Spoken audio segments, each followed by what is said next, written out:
ಚಿತ್ರದುರ್ಗದ ಸರ್ಕಾರಿ ಕಲಾ ಕಾಲೇಜಿನಲ್ಲಿ ನಶಾಮುಕ್ತ ಯುವ ವಿಕಸಿತ ಭಾರತ ಕಾರ್ಯಕ್ರಮವನ್ನು ಶುಕ್ರವಾರ ಹಮ್ಮಿಕೊಳ್ಳಲಾಗಿತ್ತು.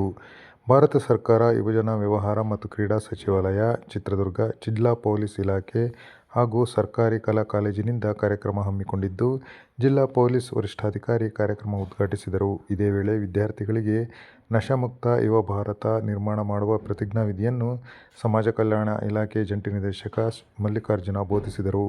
ಕಾರ್ಯಕ್ರಮದಲ್ಲಿ ಎಸ್ಪಿ ಮಾತನಾಡಿ, ಎನ್ಡಿಪಿಎಸ್ ಆಕ್ಟ್ ಬಂದ ಮೇಲೆ ಕಾನೂನು ಇನ್ನಷ್ಟು ಕಠಿಣವಾಗಿದ್ದು, ಮಾದಕ ವಸ್ತುಗಳನ್ನು ಬಳಸುವ, ಮಾರಾಟ ಮಾಡುವ ಹಾಗೂ ಸಾಗಿಸುವ ಎಲ್ಲರನ್ನೂ ಕಠಿಣ ಶಿಕ್ಷೆಗೆ ಒಳಪಡಿಸಲಾಗುತ್ತದೆ. ಮಾದಕ ವಸ್ತುಗಳ ಪ್ರಕರಣದಲ್ಲಿ ಸಿಕ್ಕಿಕೊಂಡು ದಾಖಲೆಗಳಲ್ಲಿ ಹೆಸರುದಾಖಲಾದರೆ ಯಾವುದೇ ಒಂದು ಸರ್ಕಾರಿ ಸೌಲಭ್ಯ, ಸರ್ಕಾರಿ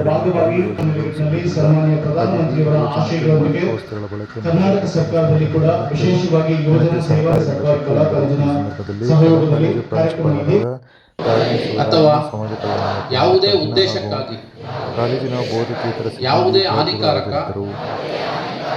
ಅಥವಾ ಮಾದಕ ವಸ್ತುವನ್ನು ಸೇವಿಸುವುದಿಲ್ಲ ಮತ್ತು ಇತರರು ಮಾದಕ ವಸ್ತುಗಳಿಂದ ದೂರವಿರಲು ಪ್ರೋತ್ಸಾಹಿಸುತ್ತೇನೆ ಎಂದು ಪ್ರತಿಜ್ಞೆ ಮಾಡುತ್ತೇನೆ. ನಶಾಮುಕ್ತ ಭಾರತ ಅಥವಾ ಸಕ್ರಿಯ ಕೊಡುಗೆ ನೀಡಲು ನಾನು ಸಂಕಲ್ಪ ಮಾಡುತ್ತೇನೆ. ಕಡಿಮೆ ಆಗುತ್ತೆ. So even though they are from very good institutions, they could not clear UPSC. Okay, so ಇದೆಲ್ಲ ನಾನು ಯಾಕೆ ಹೇಳ್ತಾ ಇದ್ದೀನಿ ಅಂದ್ರೆ, you should understand what are the effects.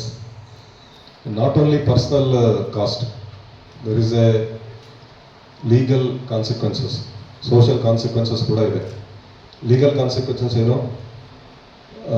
ಈಗ NDPS ಆಕ್ಟ್ ಅಂತ ಇದೆ, narcotic and psychotropic substances act. ಈ ಆ್ಯಕ್ಟ್ನಲ್ಲಿ ಏನು ಹೇಳ್ತಾರೆ ಅಂದರೆ, ಇವೇನು ನಾರ್ಕೋಟಿಕ್ ಸಬ್ಸ್ಟೆನ್ಸಸ್, ಸೈಕೋಟ್ರೋಪಿಕ್ ಸಬ್ಸ್ಟೆನ್ಸಸ್ ಇದೆ, ಡ್ರಗ್ಸ್ ಇದೆ, ಇದನ್ನು ಯಾರು ಕನ್ಸ್ಯೂಮ್ ಮಾಡ್ತಾರೆ, ಯಾರು ಪೊಸೆಸ್ ಮಾಡ್ತಾರೆ, ಯಾರ ಹತ್ರ ಅದು ಇರುತ್ತೆ, ಯಾರು ಕಲ್ಟಿವೇಟ್ ಮಾಡ್ತಾರೆ, ಯಾರು ಟ್ರಾನ್ಸ್ಪೋರ್ಟ್ ಮಾಡ್ತಾರೆ, ಯಾರು ಸ್ಟೋರ್ ಮಾಡ್ತಾರೆ, ಇಂಥವರೆಲ್ಲರ ಮೇಲೆ ಕೂಡ ಕೇಸ್ ಆಗುತ್ತೆ.